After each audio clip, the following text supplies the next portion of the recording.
Hello, everyone, and welcome to the March 31st Ways and Means meeting. Would you please stand so we can take care of the Pledge of Allegiance?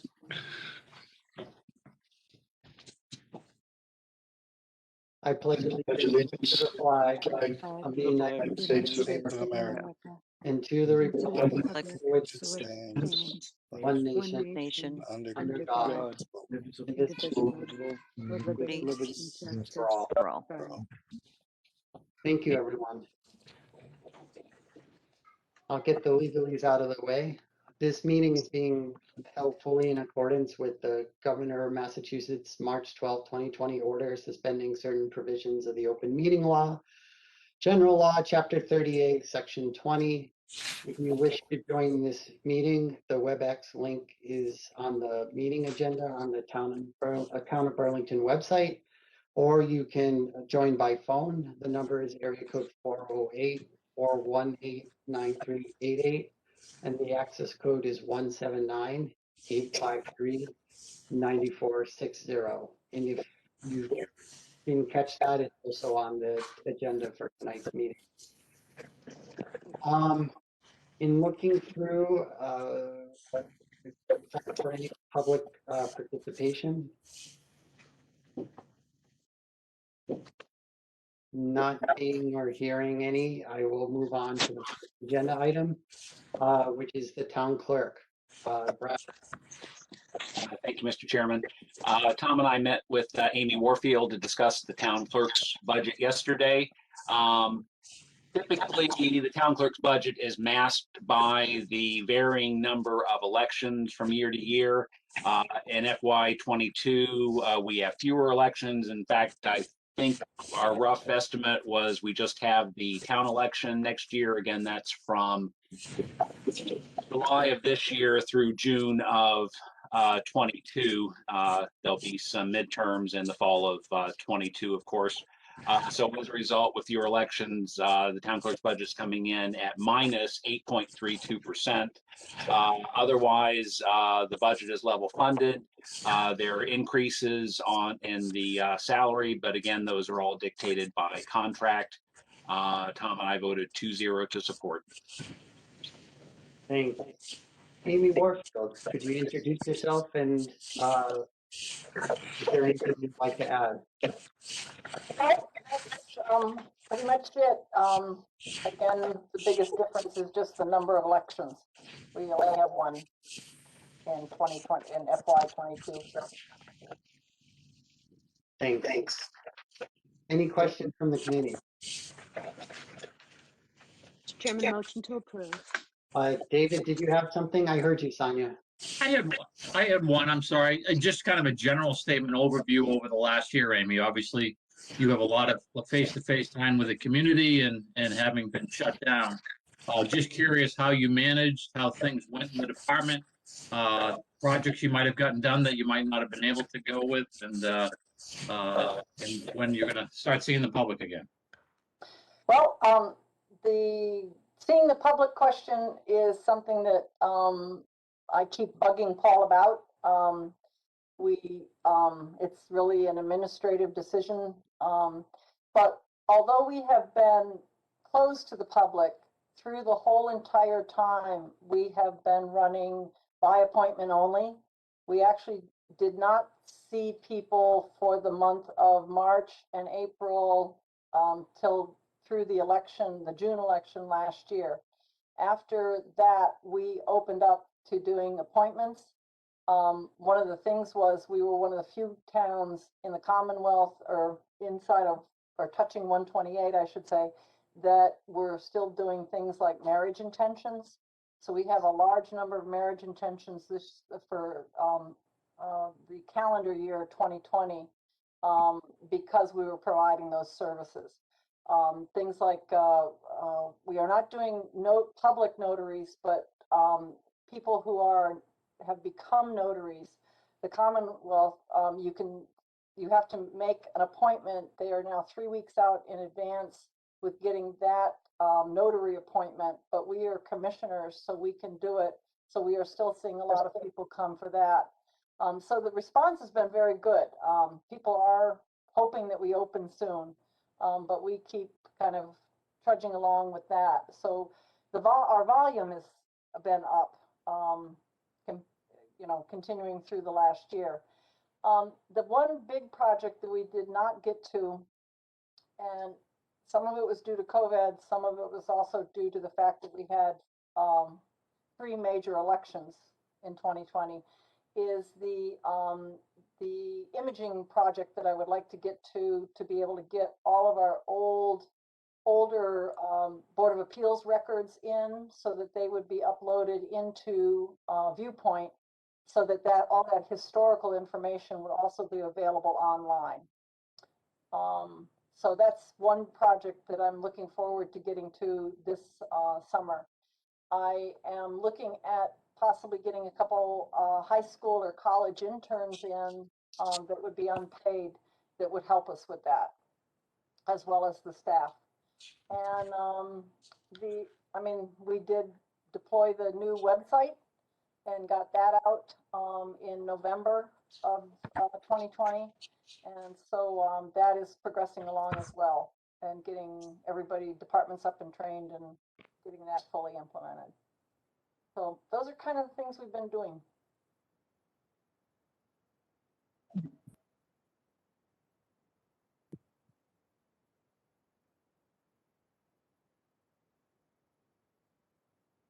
Steve? Steve, I think you're muted. Sorry, Kelly. I raised my hand this time. I saw that, and I called on you. You didn't respond, and then I unmuted. Go ahead. Amy, on the fact that you may have college interns, Yep. Have you looked into the actual ability to have unpaid college interns? Because Yes, my understanding, they would be unpaid. I don't have a budget for paying them. but I don't know if we have any other lawyers on the line, but I think that in Massachusetts, I don't know that unpaid internships are allowable. So Okay. that would really be my question. Oh, okay. I'll check into that. We have done it in the past with high school kids. Yep. But I can check that out then. I was not aware of that. Okay. Thanks. Thanks for the heads up, Kelly. Yep. Any further questions? I have, oh, go ahead, Roger. Hi, Amy, it's Roger. The new website, did everything get migrated from the old ones? Because I've had several experiences where I just couldn't find stuff that I knew should be there. And I would have almost have rather the old website be still there. Yeah, we, part of our package was we had to pay, we had a certain number of pages that they would migrate over. And so what we did is we took some of the, anything that was more than about 5 years old, we did not migrate. And then things like, because of the fact that this new website handles the calendaring and that stuff differently, we only brought like the last 6 months over. We still have all of it electronically. And that's another project for during the summer, that we will upload all of that into the, this system has a much greater content management structure. So we can get it in there, and we will get it in there in a more logical way than it was in the old system. The old system was very manual in terms of cataloging it and everything. This new system has stuff, so we will get it up there. That stuff will be up there so that it's easier. The big benefit to us, of course, is that the public can find it without having to make it as a request. It sounds positive. I guess I'd be more encouraged if there was actually money allocated to get that job done, as opposed to it sounds like it'll get done in the corners of time. Second, this is probably not a budget thing, but I find the calendar very hard to use because there's too many clicks to drill down to the thing that you really want to see. So anyway, I don't know where those comments should go. It's not really a budget question, so you can let me know sometime. I'm sorry. The only thing I can say is that odd number years for the clerk's office are years that we have more time to do those kinds of things. So with the staffing that I do have, I'm confident that we can get online what we need to get online. Because again, it all exists electronically, and this new website does have the ability to do batch uploads. And so it's going to be just very easy to kind of point to the folders where stuff is and upload it in big chunks.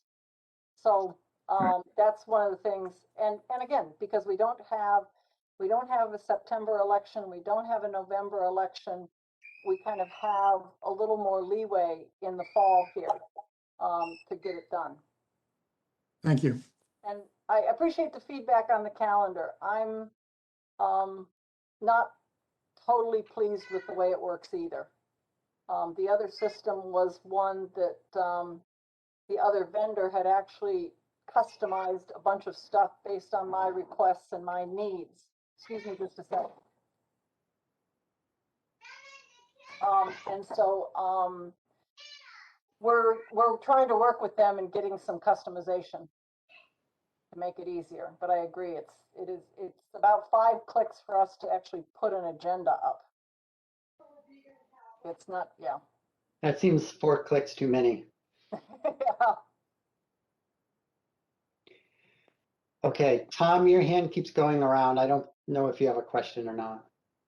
No, I'm No. all set. I'm sorry. Okay, thanks. So Sonia made a motion. Do I have a second? Second. John and Roger, thank you. Brad, Yes. Cody, Yes.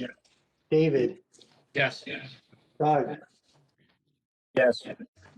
Jaya, Yes. John, Yes. Kelly, Yes.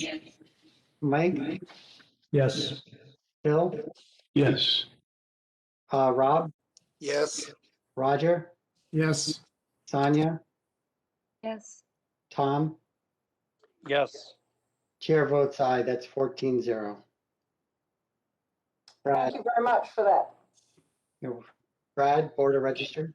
Yes, while Amy is still here, we have we also talked with her. Yes, Tom and I talked with her yesterday about the Board of Registrars budget.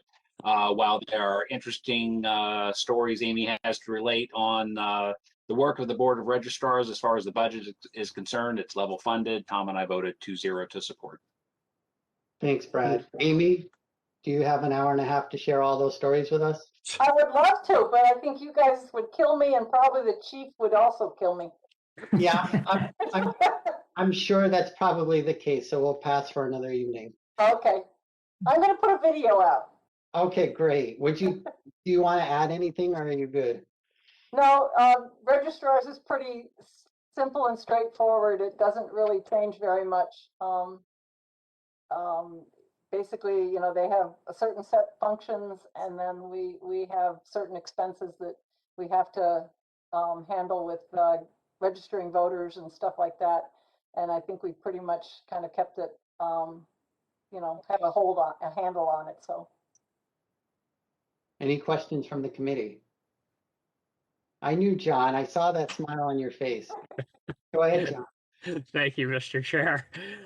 Since I didn't get the hour and a half of stories, I looked up my own. The question I had is it looks like we have 3 registrars that are supposed to be appointed 1 per year for 3-year terms, but I just noticed on the website it has them all expiring in the same year. So I'm just curious, why is that? Because of the last time that they were appointed, they're actually appointed by the selectmen, and the last time that was appointed, they were appointed all to the same year. So when well, the other piece is we Board of Registrars is kind of a hard board to fill, because you can't be politically active in anything outside of being on a town committee and be a Board of Registrars. So we have gone through regularly, like every other year, one of the members dropping out. So I figured what would happen is when we lost somebody, we would correct the error with the years. We could also have the selectmen in 2023 just reappoint them at different spaces again. Okay, But great. that's what kind of happened is they kept saying, oh, this one's on until 2023 and okay, you made the appointment, we'll have to correct it. at All some right, point. sounds like you're thinking about it. Thanks. Yeah, no, that's good, because I noticed that the last time we just appointed a new person and I was like, oh, they're all at the same point. Either that or I'll get a whole new board of registrars, or we will get a whole new board of registrars in 2023. Thanks. Any other questions? Steve, I just have one comment. I do want to thank Amy and the town clerk's office for their support of Town Hall 2's work. I believe they processed 12 meeting announcements so far, and they have 11 of the 12 sets of minutes already. And it's been a pleasure interacting with you folks through a very busy budget season. Well, thank you, Brad. You and Frank Monaco are in the runnings for the best recording clerk job, because both of you are very good about getting your minutes in promptly. Move to approve. I hear Oh, a warning to me that I got to get my ISAC meeting minutes in. I will do that. Thanks for the reminder. Yep, no problem. I heard a motion. Is there a second? Second. Second. Thanks. Brad, Aye. Cody, Yes. David, Yes. Doug, Yes. Jaya, Yes. John, Yes. Kelly, Yes. Mike, yes. Phil, Yes. Rob, Yes. Roger, Yes. Sonia, Yes. Tom. Yes. Chair votes aye, 14-0. Thanks very much, Amy. Well, thank you all. I appreciate Brad's help and Tom's help and all the work that you guys do as well. So thank you so much. Thanks a lot. Yep. Okay, on to the police. Doug. You want me? No, Doug Davidson. Nope, not Doug. Oh, sorry. Do I have the wrong one? You want me, Mike? Sorry, I have the wrong thing listed. Okay, go ahead, Mike. Sorry. Sure, no problem. I thought I was gonna get out of that easy. No, not that easy. Sorry, Doug, to put you on the spot. So police is budget number 210. Give you a minute to pull that up. And so we have the usual budget cover sheet, and the chief actually puts together what he calls a budget narrative, which is kind of an overview of his budget, similar to our cover sheet. And I just noticed that it's actually up on our on the website. Thank you. And I had Steve send that around. My notes from our meeting, though, are on the regular Ways and Means budget cover sheet, so I'll kind of look at that first. So we have the overall budget increase 3.72%. And down in the explanation section, basically the budget overall is almost completely level funded, except for a couple of things. One of them is part-time salaries. And within part-time salaries, there were two positions that Chief Kent mentions. One is a recovery coach, and the other is a mental health clinician. The recovery coach was actually a position, both of these are 19 hours a week, by the way, with no benefits. The recovery coach is a sort of a new position. It was originally part of a grant, but was in the police budget last year. that particular recovery coach has resigned, and they're looking to fill that position again, hopefully by July 1st. The other position is a mental health clinician. This was also part of a grant that went through this year until May. So in the current budget, 2021 budget, it's funded for 2 months to pick up May and June. And then it will be funded in the grant runs out and it will be funded in the police budget for next year. So that's one of the things that is part of the increase in terms of salaries.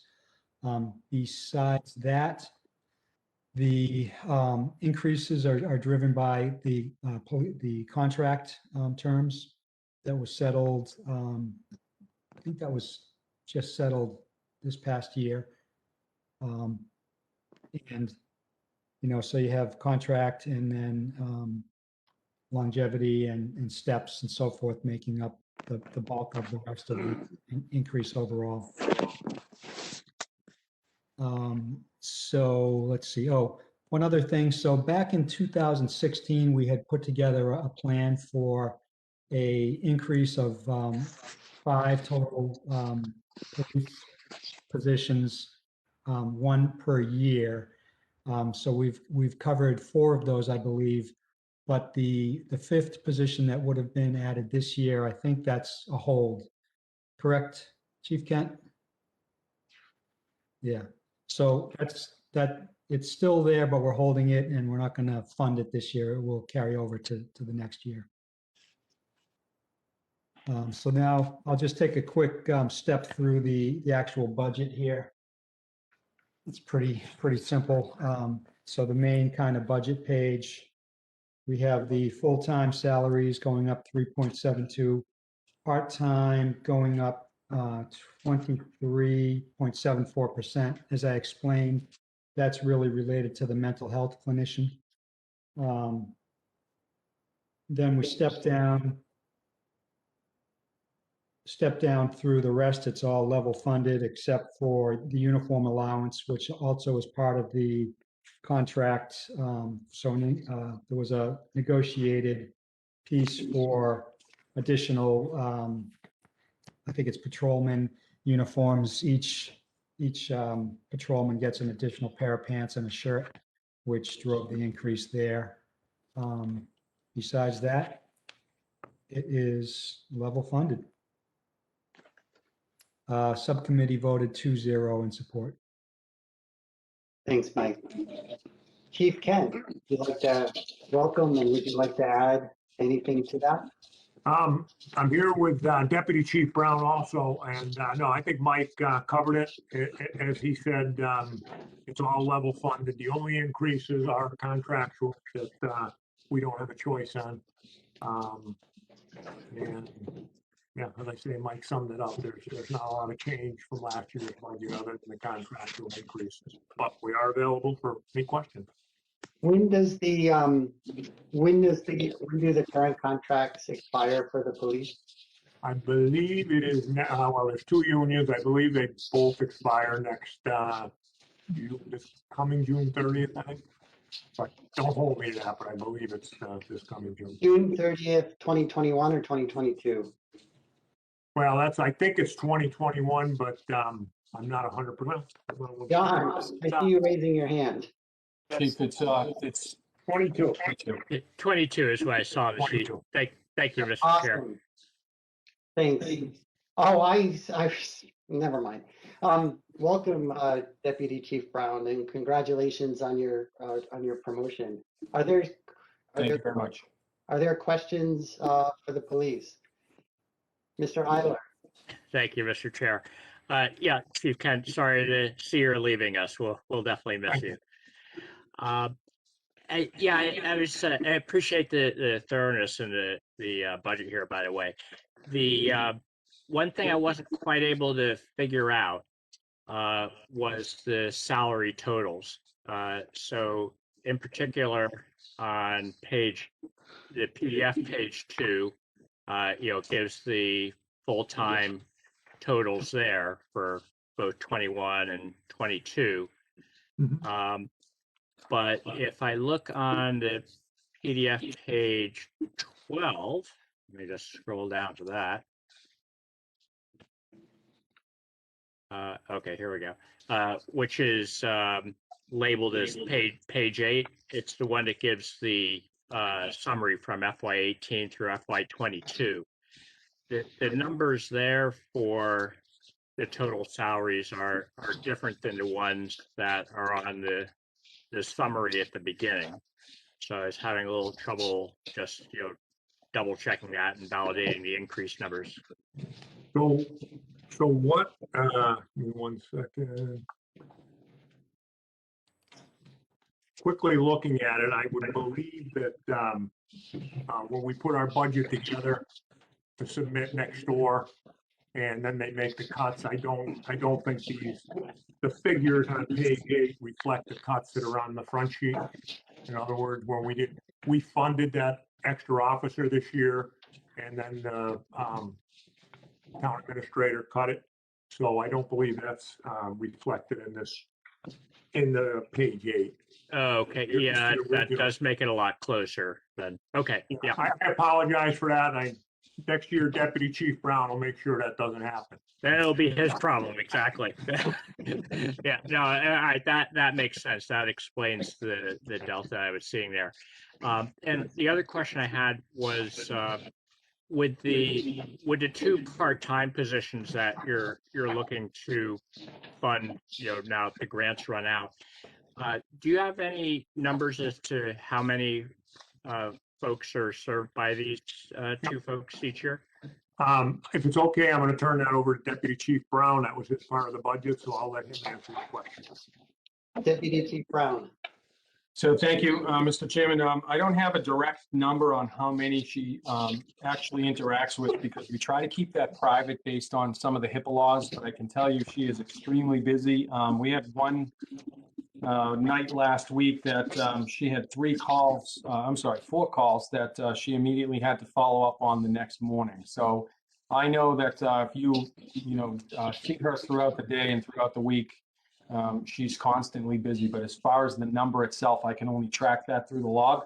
And a lot of stuff she doesn't put in there just because of those potential HIPAA violations. Okay, yeah, I think HIPAA would allow to have total numbers, and that might just be a useful thing for town meeting since they are new positions being added, even though they're part-time, it would be good to have that little bit of backup I'm sure they're very busy and useful. It'd be good just to have something to back that up. So I can actually get for town meeting, she keeps her own log and I can get those numbers for you. We just haven't integrated them into the records management system at this point, just because of the cross-contamination with calls for service and then the medical aspect that she goes on. But sure, I can get those for town meeting. It makes sense. Thank you very much. You're welcome. Thank you. Doug and then Roger. Chief Brown's camera's not working. He's not being antisocial. He's in the office right next to me, but he doesn't have a camera, unfortunately. It clicked out. I did at the beginning and it went out. It was working. Oh, thank you, Steve. First, congratulations to both chiefs. I'm not sure which one of you I'm happier for, but well deserved for both. And Chief Kent, I appreciate all the work you've done and the time you've been here. It's definitely appreciated. Thank you very much. Quick question, just from past budgets, we had capital expenditures for tasers spread out over 2 years. Right. Are those fully implemented now? They are indeed. Okay. Yeah. I'm glad to know that. I mean, I haven't seen them, but it's good if you don't see them. So. Yeah. Well, if you happen to see an officer on the street, you can't miss it because it's a yellow taser. So all the patrol people have been issued, and then we have another few set aside if a detective needs one or a detective working an overtime shift, they can grab one. But they work, knock on wood, we haven't used them, but they seem to be working out well with the training and things of that nature. Thank you. Thanks. I saw Roger. Just to follow up on the 2 part-time positions, I think I really appreciated, I think last year, each of them had written sort of a description of what their job was about and what they had been doing in the last year. That was very helpful. I guess it's sort of atypical But it would give us a little better idea about how they're being utilized. And if you're right that they're really busy, then we should figure out how to staff it more completely. Well, I think that's a conversation we've had behind the scenes regarding future staffing for particularly the mental health clinician, because of course, everyone reads, in police reform, that's one of the big things is having mental health people. But I will say this, in all my years in policing, now that we've had one for a little over a year, I don't know how we did without one. She's that invaluable. So that's a very good point, Roger, and I know it's going to be a discussion going forward. Maybe it's something we have to take up with the town administrator. Well, he's the one we've been having the discussions with. So. Yep, I understand. Everyone's on board. Yep. Thank you. Having served 9 months on grand jury duty, I can only imagine how valuable she is. I can imagine the types of cases that she hears. So give her our kudos from us. I think that's a very valuable position. Tom. Thank you, Mr. Chairman. Just a comment. Excuse me. Chief, I just wanted to say thank you for your service to Burlington. Before you came on board, there was a morale problem in the police department. I know that for a fact because I have some friends that are police officers, and that has been improved immensely. So your leadership has been, in my opinion, a true blessing to the town of Burlington. And I want to thank you for all you've done and your hard work and your leadership skills. You've been an absolute wonder I think, for the town of Burlington. The police department has a great reputation. The officers are all polite. They're all what you want for a police officer, and that's what you get here in town. And we have not had any of these scandals that have gone on throughout society. Thank goodness. And I personally attribute it to your leadership. And I just want to say thank you and good luck in the future. Well, I appreciate those kind words, and I can tell you Burlington was the best thing to happen to me. So it's been a great 11 plus years, and I'm so fortunate to have landed in this community. So thank you. Mike. Are you official? Whoops, sorry, Tom. Are you officially retiring? Or are you going to go work for an insurance company somewhere? We'll see. I'd like to find something. It's a little young to be packing it in yet. There you go. Mike.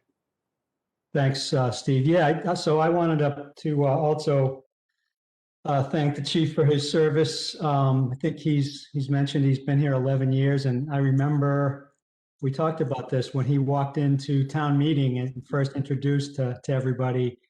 And I just like, it's amazing that was 11 years ago. It doesn't seem that long ago. And I agree with Tom. The growth of the department has been tremendous. Chief came in and his leadership style was perfect. I think for a guy coming from Western Mass, we were wondering what type of chief we were going to get, and he's kind of a very humble guy, understated, but great leadership instincts, I think. And he also focused a lot of time and money on training across the whole department, various, all different roles. Took the training to heart, and everybody had a lot of pride in their jobs and wanted to become better. So all the boats kind of rise together at once and improve the department overall. I went in and looked at a new virtual training system that Burlington is using now, and it's one of 400 in the country. So there's not that many of them. You think of all the towns we have in the whole country, but Burlington has a new virtual training system where police can interact with a computer-driven system that takes them through various scenarios, and it can be very simple things from dealing with somebody caught stealing a candy bar in a convenience store to all the way up to an active shooter type of situation. And the officers can go and work on that and be coached and trained on on everything from, how to de-escalate situations and, what would you say in this situation? What's the right thing to say? What's the wrong thing to say? If, how to handle aggressive people, everything that you could almost think of in different scenarios that would be very difficult to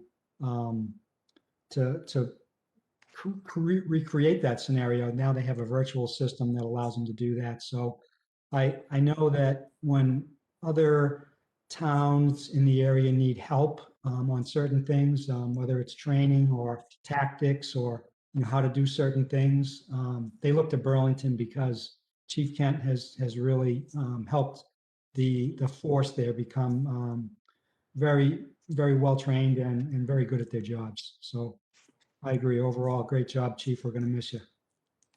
Thank you. It's a team effort. I get a lot of the credit, but that virtual system that we're leasing this year was Lieutenant Glenn Mills's idea, because he knew with the pandemic, there wouldn't be all the trainings would be canceled. And, that way we can do our own training in-house. So it's everything we've accomplished here in the last 11 years has been a team effort. Deputy Chief Brown, the command staff, the patrolmen. This town's very fortunate to have a department made up of the men and women that are out there every day. And I'm very fortunate for that too. So I thank you. David Tate. Yeah, I was going to say, as chief, I don't think the chief is retiring. He'll finally have some more time to go out on the roads and start running longer races now. So. I was gonna say that I will miss his encouragement to go faster on Bedford Street when I see him at 6:30 in the morning. I think he's the only one who tells me to go faster down Bedford Street. You see him at 6:30. I see him at 9:30 at night. So I mean, he's just a constant. Yeah, the last time I saw him, he was coming out of the high school track, and I was coming down the schoolway. So we had quite a couple minutes of conversation, and then we went our separate ways. Oh, well, it's funny coming here tonight. I was thinking I miss in-person meetings. I like seeing people. I like talking to them. But usually this is the time of year where David and I commiserate how we're getting older and getting slower. We didn't get to do that this year, David.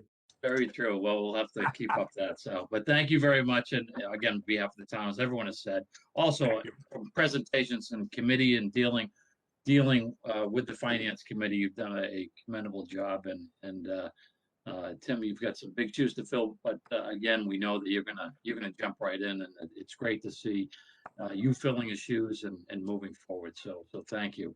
I did one question that we funded the range downstairs. Has that been completed, and how did that come out? Yeah, we're in the middle of our spring qualifications right now, and I was just talking to Lieutenant Tim McDonough, who's the head of our firearms unit, and he was just commenting how many different things they can do down there now because of that rehab. So working real well. Excellent. Well, good luck, Chief. Phil, Thank you, David. you're muted. Phil, you're muted. Phil, Quite an oration. Yeah. you're still muted. Can't hear you, Phil. I know it. I think you can unmute him, Steve. Well, I can probably request it. There we go. There we Keep getting the window that goes in front of it. In any event, I think we'd be remiss in not mentioning the department's effort in diversity. I think it's unusual for a police department to be leading in that area. And I think the chief and the department has done a commendable job. Thank you, Phil. Any further comments?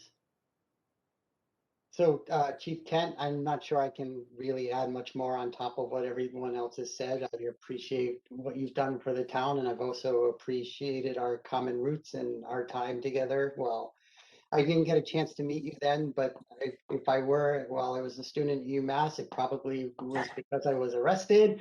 And so I appreciate not having met you at that time, but appreciate the common roots and coming from Western Mass. That's right.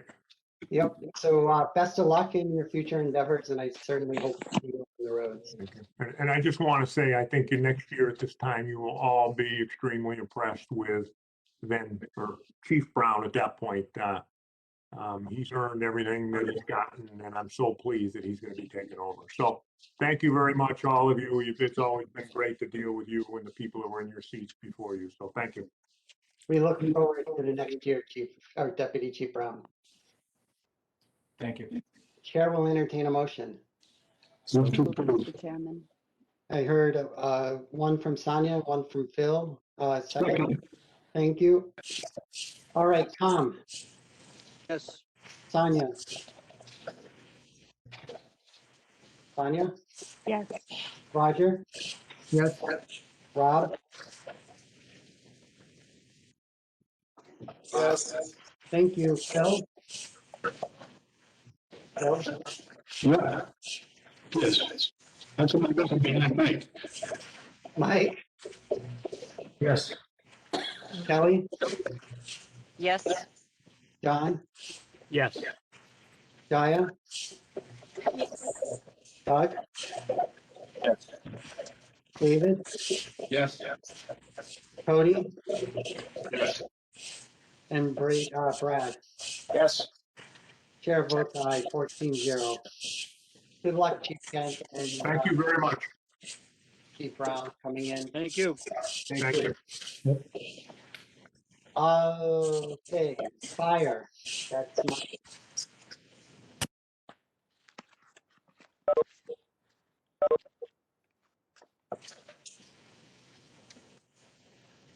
Yep, okay, so is Mike?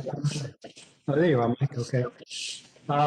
Right, so Phil and I met with Chief Patterson to review his budget. I'll just look at the budget cover sheet and let's see, that is budget 220 fire. The overall budget increase is 1.19%. Obviously, a pretty low increase. The budget as written today includes certain step raises and longevity, but it doesn't include any increase because the contract is under negotiation currently. So when that gets settled, that money will come out of our negotiated settlements. Let's see, what else? A couple of warrant articles coming up. It's basically a pretty sparse budget. I'll just flip over to the main budget page. You can see under salaries, full-time salaries up 1.41. Part-time is not a large amount of money, but there was a 5% increase. I think one part-time person had a raise that accounts for that. Again, it's not a big budget item. Everything else is zero. Materials and supplies are up 2.23%. That's one of the non-zeros. That had to do with additional building supplies for Fire Station 2. Fire Station 2 was, more utilized this year. And it worked out well due to COVID. Chief was able to kind of split his teams, from headquarters to Fire Station 2. So there was a little bit more usage of Fire Station 2, and because of that, some of the supplies went up. On another note, we talked about in our subcommittee meeting, the ALS program has just turned over, I guess, 1 year of usage. And Mike was saying that there are now 4 paramedics assigned to each of the 4 shifts. So there's a 24/7 coverage of 4 paramedics providing our advanced life support. That program has gone fairly well. So Mike can talk about it if anybody's interested. But besides that, it was really a pretty clean budget, mostly level funded. Subcommittee voted 2-0 to support. Thanks, Mike. Chief Patterson, would you like to add anything? Thank you, Steve. Mike covered just about all of it. Typically, we're given guidelines at the beginning of the budget season. We follow the guidelines. The only increases were step raises or increases in longevity. Other than that, the budget was pretty much level funded. And like Mike said, the only thing that really went up under expenses falls under materials and supplies. And he explained it that some needed supplies to keep Station 2 supplied with all the necessities. Great. Thank you. Questions from the committee?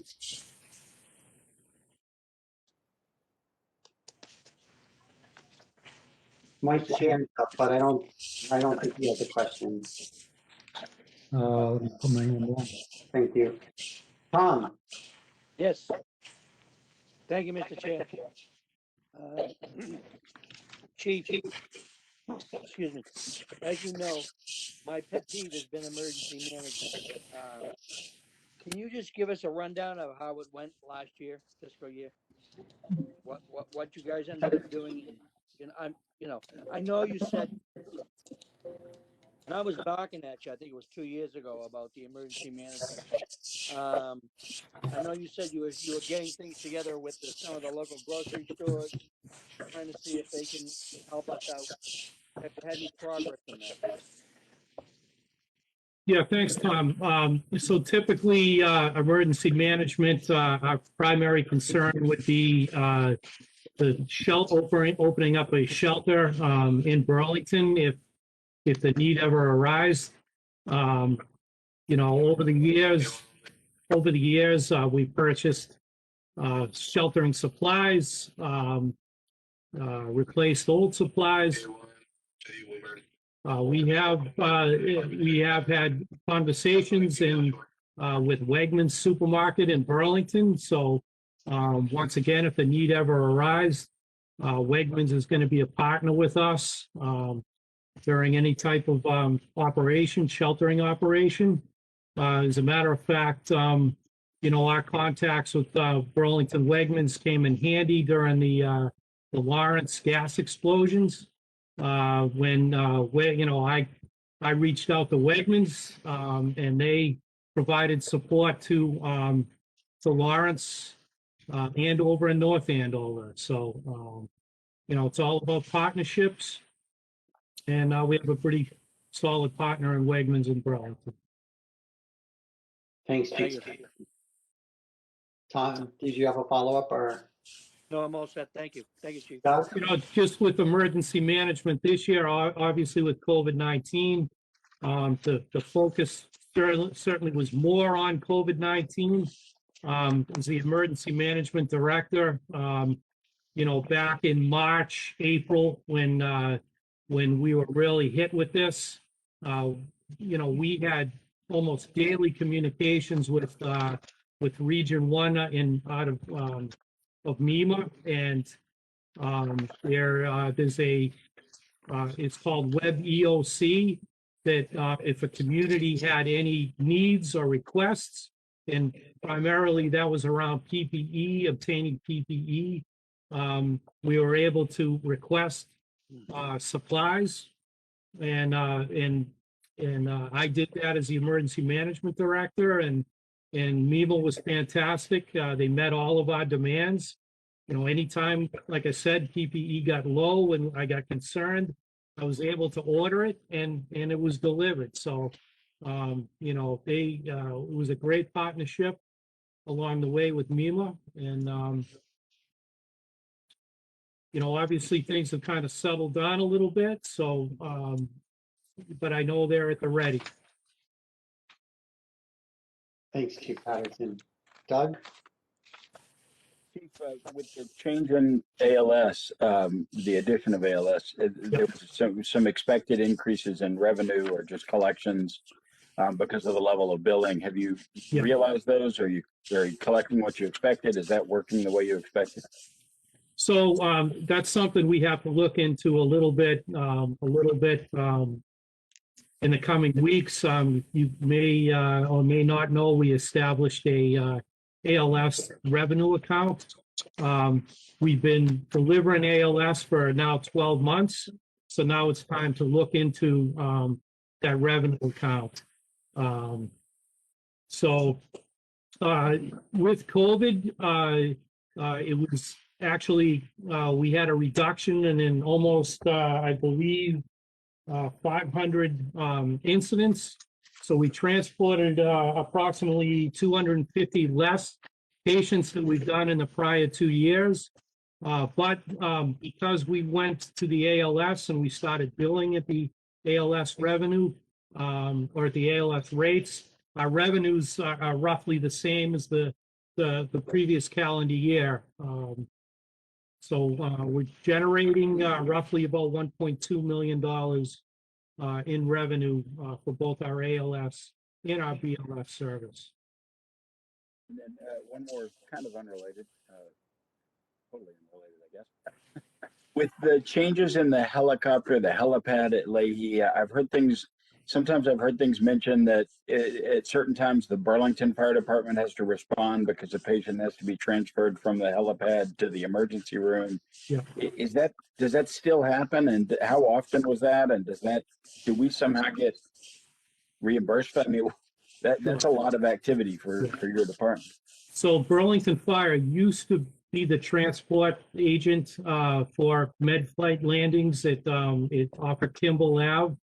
And we would transport to the emergency room, but Leahy Hospital went to a level 1 trauma center, level 1 trauma center, and the helicopter volume increased to the point where we had to make a change. So Armstrong Ambulance Service provides the primary transport of med flight patients to the helipad into Leahy Hospital. We're a backup.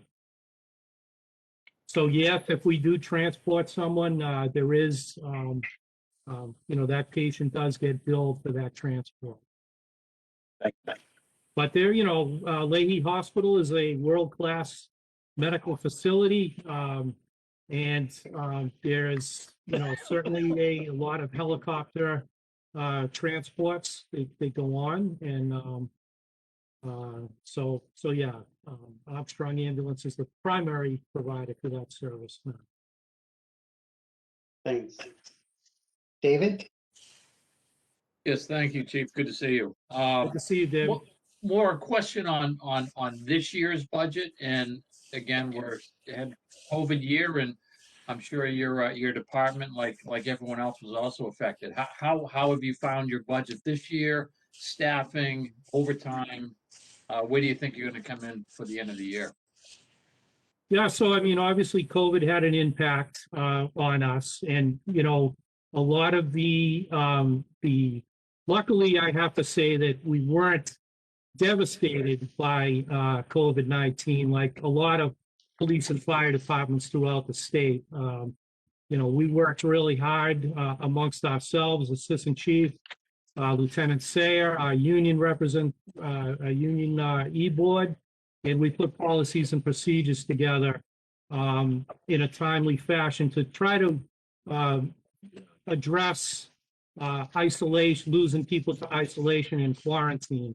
And because we put policies and procedures into place, we really limited our exposures.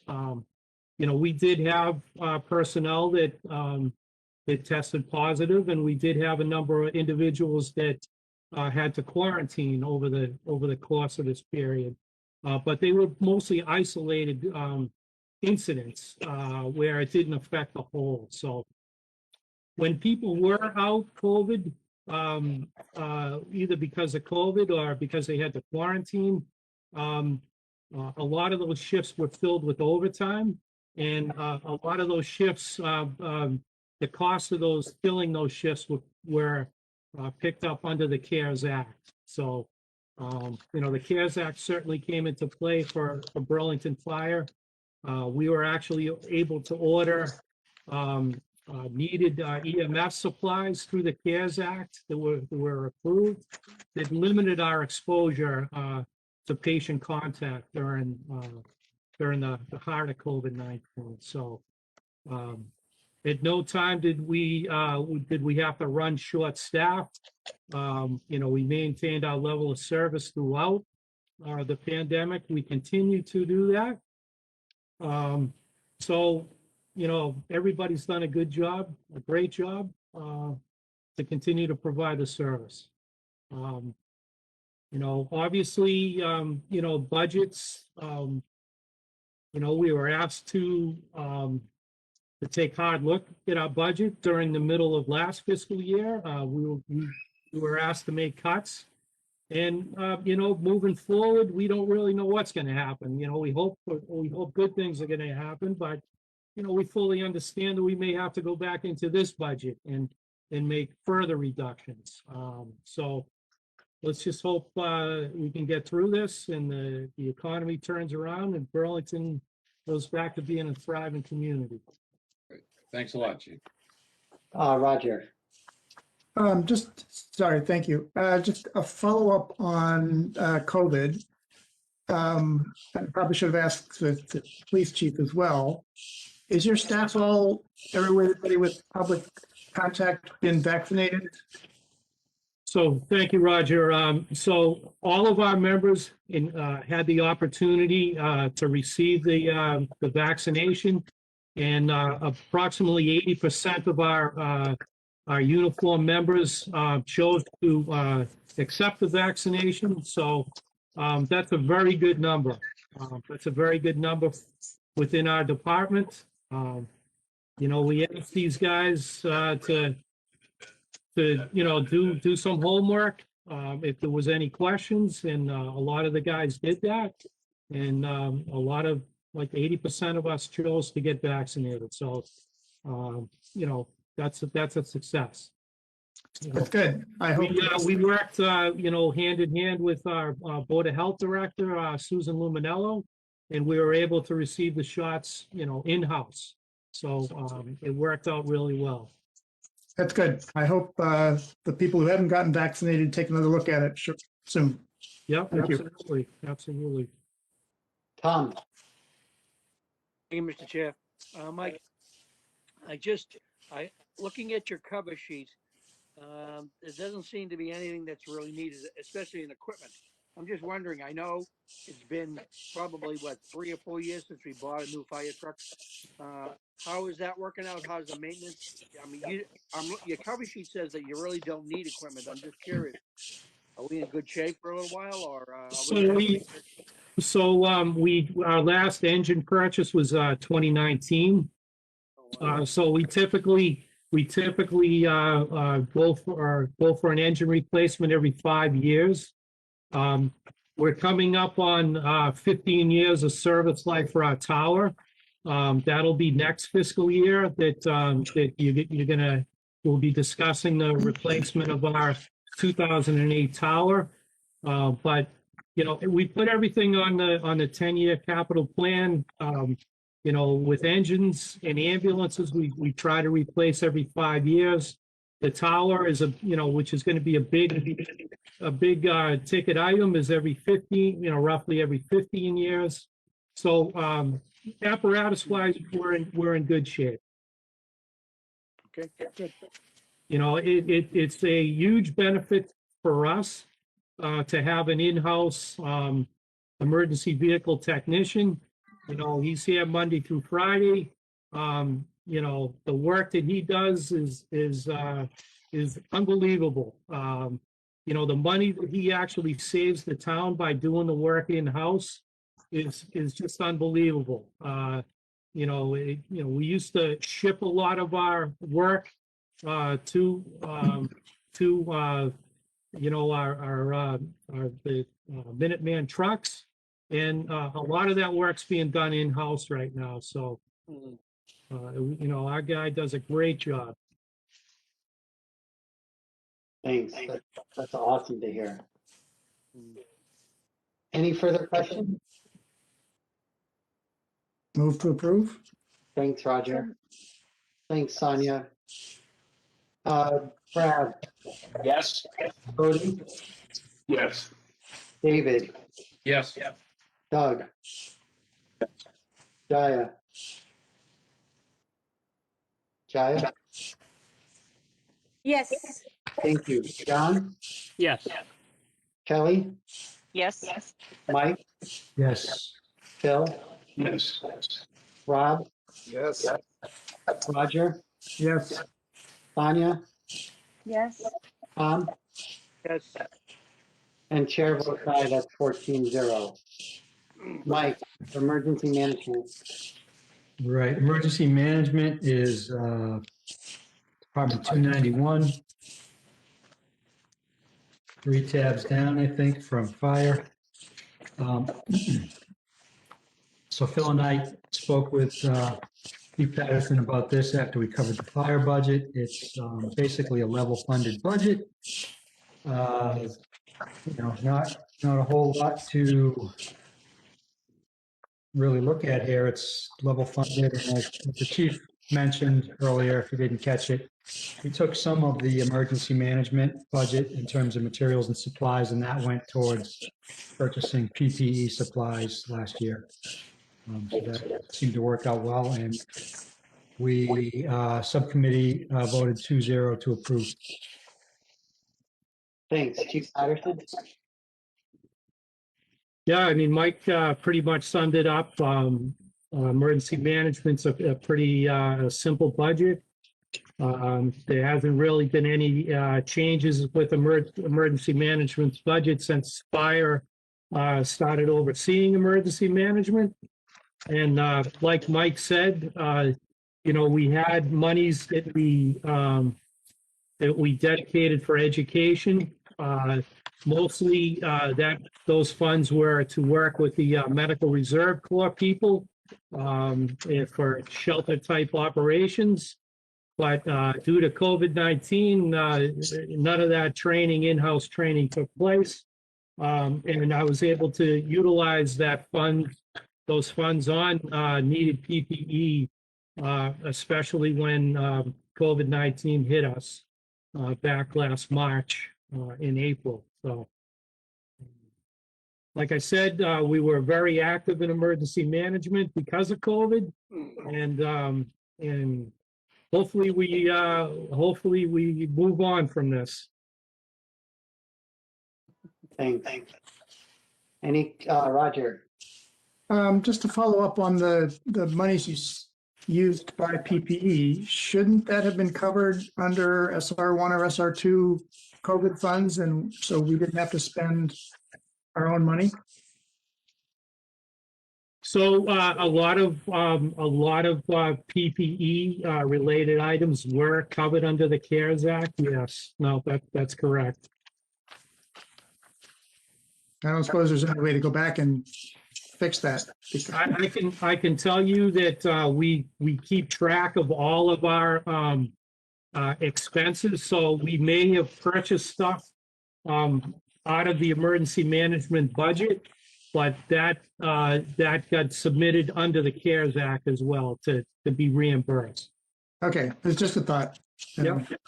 Thanks for following up. Tom? Thank you, Mr. Chair. Mike, it looks like the emergency management is back in your shoes still, even though you're the chief. Is that true? I'm technically the emergency management director. Assistant Chief Conity is the deputy director. All right. Okay. Any further questions? John? Thank you, Mr. Chair. Yeah, I was just curious on the last page. It has the 5,500 for the Reserve Corps training. Yeah. And I'm just curious, how does that? It seems like there's overlap there, and the Board of Health has they had $7,700 for training that they did through a grant. So I'm just curious, how, could we consolidate the funding for Reserve Corps training under one department or the other, so it's a little more clear what we're actually spending on this? I mean, I would have to say that, John, that there's the training that comes through emergency management is more dedicated specifically toward sheltering type operations. $7,500 for training for under the Board of Health is probably, or not probably, it is a relatively small number for what they do. Certainly a lot of bang for the buck under Board of Health for sure. I I mean, guess what I'm trying to make sure is, are these clearly different trainings that we're talking about, or? I mean, my training numbers are specific toward sheltering operations. Board of Health is, flu clinics. There's certainly different components of the Board of Health where Sue uses the medical reserve people. So she'd certainly be able to speak on that. Okay, thank you. Thank you, John. Are there any further questions? Chair will entertain a motion. So moved, Mr. Chairman. Thank you, Sonia. Second. Thank you, David. Brad, Yes. Cody, Yes. David, Yes. Doug, Yes. Jaya, Yes. John, Yes. Kelly, Yes. Mike, Yes. Phil, Yes. Rob, Yes. Roger, Yes. Sonia, Yes. Tom, Yes. and Chair votes aye, 14-0. Thank you, Chief Patterson. Oh, Roger. Can I make a follow-up request to there was mention of a revenue budget to cover EMS stuff. I know in a lot of the school side of things, there's always a lot of questions about revolving funds and funds that are coming from other places and get spent on department things. So I guess I would ask if Town Hall 2 can follow up. Sorry, not Town Hall 2. The subcommittee can follow up to understand how that stuff works and at some point explain it to the rest of the ways. Yeah, happy to. I think we talked a little bit about this in our subcommittee meeting, and it's a new account, I believe, and we were going to ask the town administrator if he had any more information on the use and intent of that. I'm assuming it has, like you mentioned, it's been active for a year, so there's some part of a year's worth of funding in it. And you don't have to do it now, but it's in the bigger picture. It'd be nice to understand.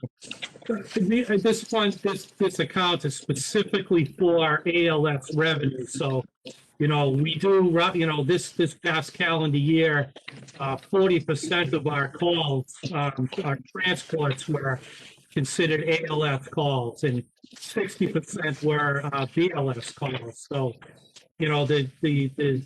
we've been the revenue that's being generated from the ambulance account, has roughly been in the neighborhood of $750,000 a year that goes into the general fund. The ALS account was something new specifically to the ALS program. Thanks. Thanks, Roger. John? Mr. Eiler, I should say. Thank you, Mr. Chair. It takes me a while to find the unmute. Yeah, Roger, thanks for bringing that up. I asked Whitney, and her plan is to get out the summary of the revolving accounts, I believe at the end of the month here, so it should be coming shortly. And what I was going to ask the chair, I'm just taking a look at the schedule now. Do we have a,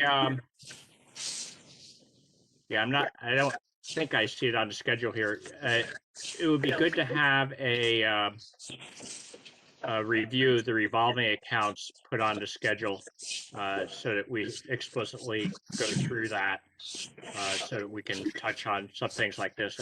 I guess what I would suggest in the future, it would probably make more sense if we could review the relevant revolving accounts as we go through the related budget. So for instance, when we do fire, it would make a lot of sense to just include the ALS revolving account that day rather than sort of grouping them all at the end. And same thing with the schools. They have a whole pile of revolving accounts. So it would obviously make sense to do that in the context of the budget rather than a separate day. So I guess recommendation for this year to put it on the schedule at least, and for next year to break them up with the related departments. Yeah, I will ask Whitney to give me the summary when she's got those numbers, and then we'll find the time that we can adjust the gathering schedule. The other thing is I received the preliminary list of financial warrant articles that were submitted by the March 26th date. I've not distributed them yet. I don't know if John wants me to wait before I have a more final list of them, or if at least I can share them with the subcommittee. They still don't have the complete list yet, so as soon as I have something ready to distribute, I will. And I think Mike had a proposal about putting on, or at least having a discussion around adding positions, and if we want to create some kind of a formalized process or for gathering information around that. Mike, do you want to talk a little bit further about that? Sure. So my thoughts were that, we handle requests from different departments to add positions occasionally. And we covered one of them this year for the Board of Health. And then on the other budget presentations, I think a couple of other ones were discussed, a potential for a rec department position and a planning board position coming up some point in the future. And I think it would be worthwhile for us to ask when new positions are requested that we have the right information to be able to make a good decision on that. We don't really have any guidelines for people requesting those positions now, so it's pretty much up to the requesting department to figure that out. Now, a lot of those will run through town administrator, so they do their work kind of evaluating the proposal, but then there are other departments that don't fall under town administrator's purview, and they come up with their own, again, sometimes requests for new staff. I feel like a lot of times when we vote on this or hear this, I find myself trying to infer need based on some more data in the presentations, but it's not obvious to me that all that stuff has really been put together. So I feel like I'm kind of guessing my way sometimes on why this need is happening now, and I just think it would be better for us to have a little more of a data-driven approach, and also the requesting department, so that they understand what type of information they should pull together to make their case, and explain to us why it's needed. So those were my thoughts. I just thought it'd be worth looking into, and maybe having a little bit more of a thoughtful process around that.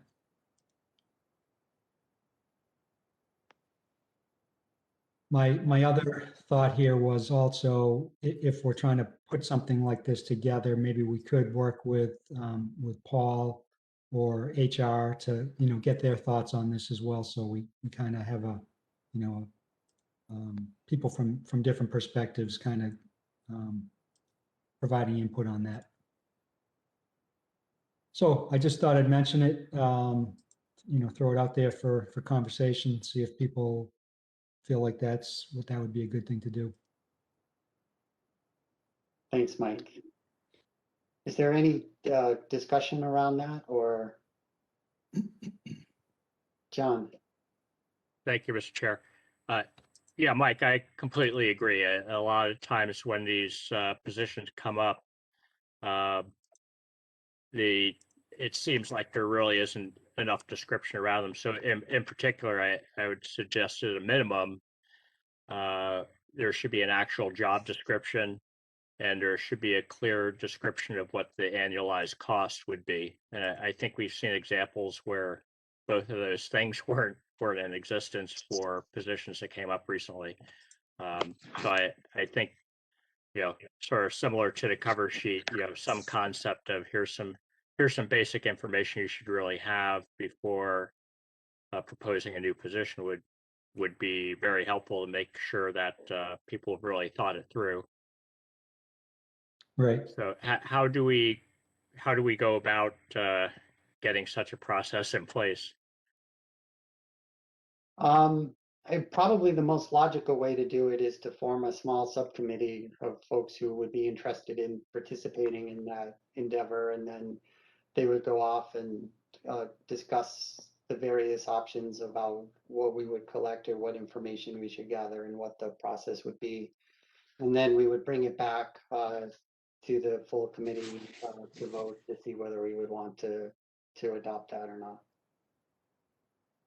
Sure, my sense is it doesn't have to be complicated. It could be a quick sit down with the town administrator and everyone come to agreement on something that makes sense that isn't too annoying to do. Yeah, sure. I totally appreciate that. I'm just trying to make sure we stay above the open meeting law requirements and not get. Mr. Chairman, Yeah.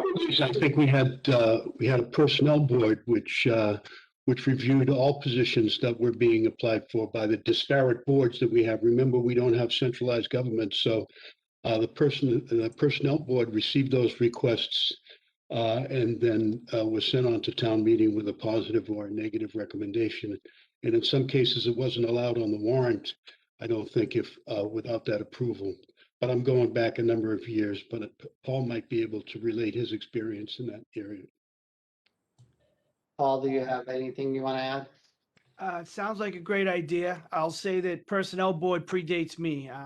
I've been here over 15 years and I don't recall the personnel board, although I do remember Bob Mercier referencing it on occasion. So I believe it existed. I'm not sure how recent. Phil's usually spot on his history of Burlington. So I'm not going to challenge him on that. But at least in the time that I've been with the town, there hasn't been a personnel board.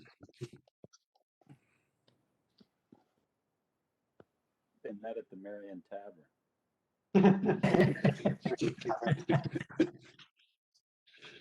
I promise from now on, I'm not going beyond 30 years ago.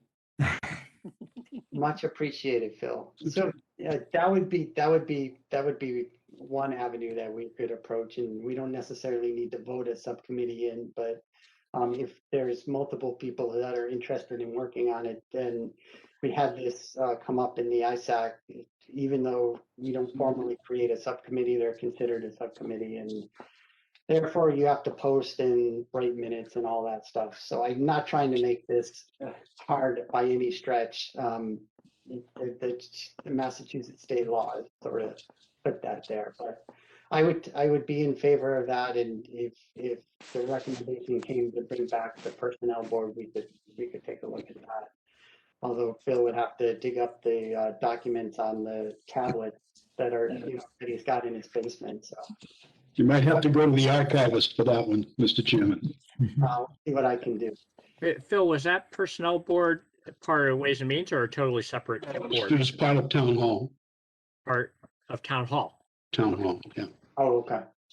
So it was an administration position. Okay. Any further discussion on this?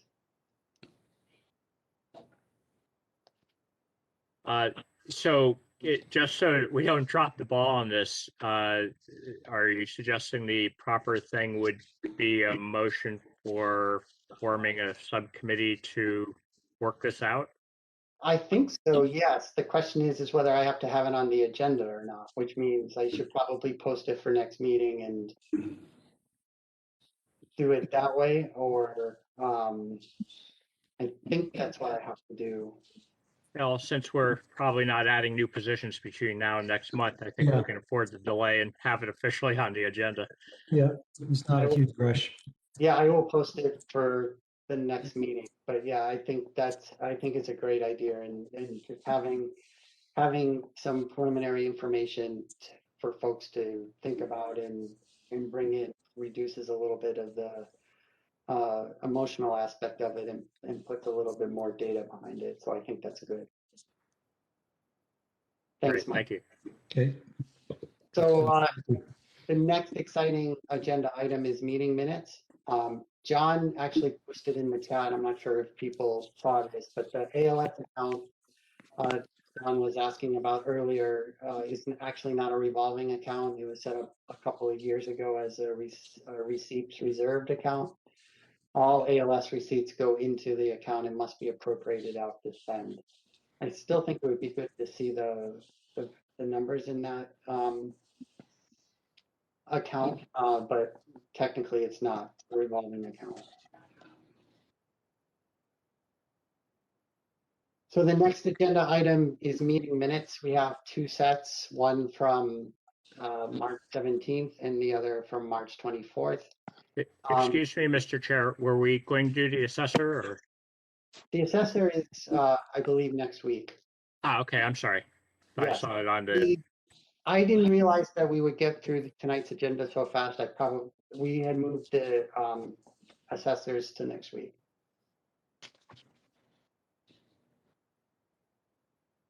Okay, back to minutes. So March 17th, John had two corrections on that. One is that the vote total for the two of the accounts. John, you have Sonia is not voting on budget 175. She yeah, the two votes. yeah, she was, I think Sonia arrived late and wasn't there for the first two votes. The minutes correctly have her not voting on the second one, but they have her voting yes on 175. If you take her name off of the yeses, then the total that's there is actually correct. As I it have is. her, in my records, I have her as not voting on 175 and 510 and voting absent, abstained and hazardous. That's exactly what I have also. So, Good. so she's correctly not listed as voting on the second vote, but she's listed as voting on the first one. Okay, so we'll make that correction, and then the mosquito control had a redundant word of subcommittee 200, so it repeated the vote twice, but those are the only two changes. Any further discussion? Chair will entertain a motion. Motion to adjourn?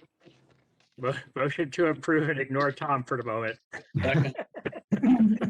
Ignoring Tom, is there a second? Second. Okay, Tom, Yes. Sonia, Yes. Roger, Yes. Rob, Yes. Phil, Yes. Mike, Yes. Kelly. This is for the 17th or both? Oh, that's right, so you'll abstain? Abstain from the 17th, approve the 24th. Right, we'll wait for the 24th in a second. John? Okay. John Eiler? Yes. Jaya? Yes. Doug? Yes. David? Yes. Yes. Brad? Yes. Did I miss Doug or David? Yes. Okay. Chair votes aye, that's 1301.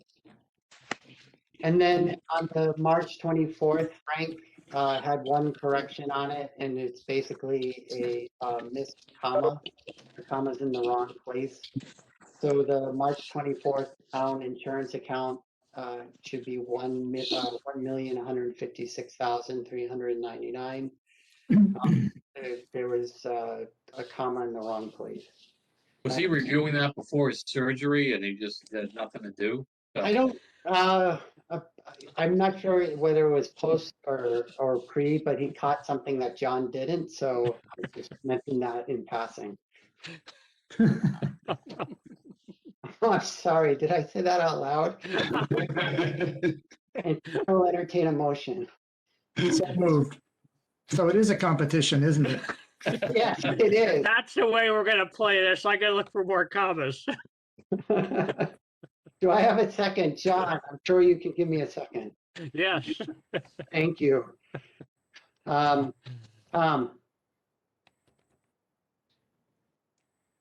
Tom? I hear yes. Sonia? Yes, yes. Thank you. Sonia? Yes. Roger? Yes. Rob? Yes. Phil? Yes. Mike? Yep.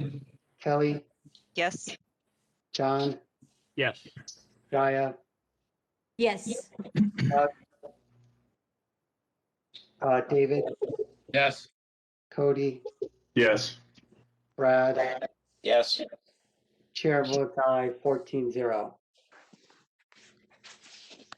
So on next week's agenda, the update hasn't been posted yet to the website, but the town clerk and board of registers is coming off. The town assessors will go on. The main action will be the Department of Public Works and the various subgroups in there. The Historical Commission and Board of Appeals are on there. And then I'll add an item for the discussion of establishing the subcommittee that we talked about earlier. And then after that, I believe schools is up next, right, Roger, on the 14th? Yes. Awesome. And that'll include Shawshene. Has someone looked into North Essex yet? Northern Essex? Yes. Yeah, I've already inquired and I think I saw the numbers already on the scorecard. I think we have to follow up on Minuteman, but they're all small numbers. Yep. Great. That's all. I think that's all I had. Tom, you had a motion earlier that I made you wait on. Motion to adjourn? Thanks, Tom. Is there a second? Second. No, Roger says no. Second. Thank you, Phil. Have a good night, everyone. Good night. Thanks. Take care, everybody. Good night. Good night. Bye-bye. Thanks, Roger.